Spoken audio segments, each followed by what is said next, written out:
Alors bonjour, je m'appelle Françoise Lamette, donc je suis le directeur de l'exploitation agricole du lycée de Bazas, sud Gironde, 60 km sud-est de Bordeaux, à la limite des Landes et du Lot-et-Garonne. C'est un établissement scolaire qui a environ 250 élèves, essentiellement internes, donc pour plus de 90%, et qui propose 3 types de filières, donc les filières forestières. Après, il y a une filière aménagement, donc ça c'est le bac techno, et puis la filière élevage, donc qui nous intéresse plus au niveau de l'exploitation, hein, donc qui est vraiment l'outil pour eux.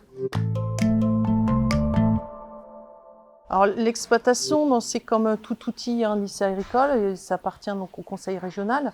Nous, on est un peu en zone difficile, entre guillemets, puisqu'on est en zone périurbaine. Vous pouvez voir, on est carrément dans la zone industrielle de Bazas. Le long de la route, vous ne pouvez pas voir l'exploitation. L'exploitation a été créée à peu près dans les années 60, mais elle n'a en propriété que 30 hectares. Donc au total, la superficie est d'environ 145 hectares, donc une petite trentaine en propriété, 70 à peu près en fermage, et le reste, ce sont des terres qui sont mises à disposition par des propriétaires locaux. C'est-à-dire qu'on a ni fermage, mais on entretient et on produit du foin, souvent on coupe l'herbe sur ces parcelles-là. C'est une exploitation très morcelée, avec des îlots qui sont situés à 15 km d'ici, donc des exploitations. Donc on a une trentaine d'hectares d'un côté à 15 km, une bonne vingtaine de l'autre côté à 10 km d'ici, ce qui occasionne beaucoup de temps perdu sur les déplacements et les problèmes de surveillance des animaux.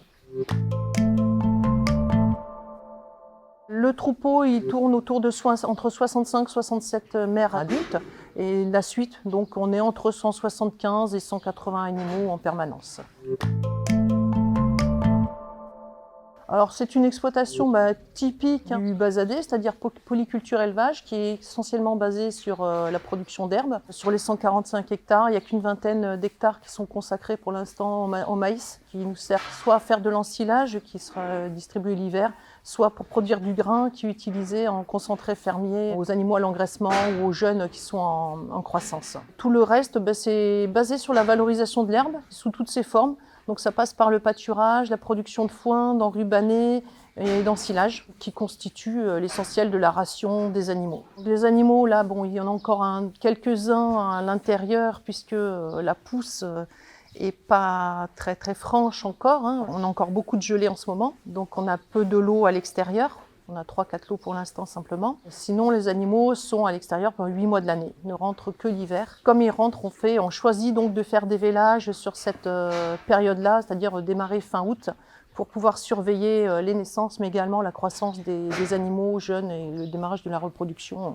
à ce moment-là, en bâtiment.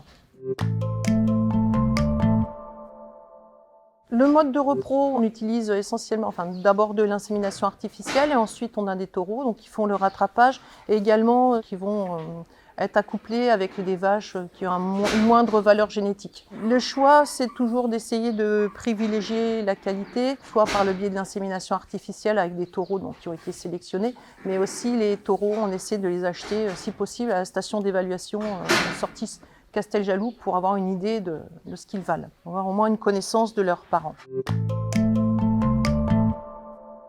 La docilité, oui, c'est-à-dire qu'un taureau qui n'est pas docile ne va pas rester, surtout que nous, on a une contrainte, c'est que le troupeau quand même reçoit beaucoup d'élèves. Le premier aspect, c'est la sécurité, donc il faut que le troupeau soit calme. Bon, inversement, comme il voit beaucoup de monde, il est aussi plus calme. Deuxième chose, c'est pour ça, il y a quelques animaux qui ont encore des cornes, mais sinon, le troupeau, on les écorne. On écorne les animaux pour limiter les risques avec les élèves, mais surtout aussi qu'entre eux, parce qu'on s'est aperçu qu'on avait eu pas mal d'avortements et on voyait sur les flancs les plaies. Donc les animaux, quand à chaque changement de l'eau, il y avait des luttes et on a eu des avortements. Donc on a fait le choix d'écorner petits. Nous, on a une production très variée puisqu'on vend à la fois des animaux en vif et des animaux pour la boucherie. Au niveau boucherie, on participe à différents circuits, hein, donc ça c'est aussi dans un but pédagogique. On est d'un côté engagé dans une filière qualité, donc avec l'OP local, donc Expalience et puis le bœuf de Bazas. Donc on livre quelques animaux. On fait de la vente directe, qui est ouverte à tous et avec des livraisons également sur plusieurs points de vente sur Bordeaux. Et après, on vend des animaux donc en vif à des éleveurs qui souhaitent agrandir leur cheptel ou alors s'installer. Alors là, récemment, puisque nous travaillons avec des salariés donc de droit privé, donc des gens qui travaillent 35 heures semaine, on essaie de mettre des outils qui leur permettent d'à la fois d'être sur le troupeau tout en travaillant à l'extérieur. Donc on a mis en place une caméra qui vient tout juste d'être mise en place là. Comme on le voit sur les animaux, un certain nombre donc, sont équipés de colliers. Donc ça, c'est pour des colliers d'aide à la détection aux chaleurs et qui peuvent également être utilisés puisqu'on va observer leur cycle de rumination et donc voir c'est un outil aussi de surveillance au niveau sanitaire des maladies des animaux. Et puis on a également investi dans un système de détection de vélage et un programme de transplantation embryonnaire qui nous intéresse également pour diffuser, mais également peut-être aussi pourrait nous aider à sauvegarder certaines souches qui nous intéressent.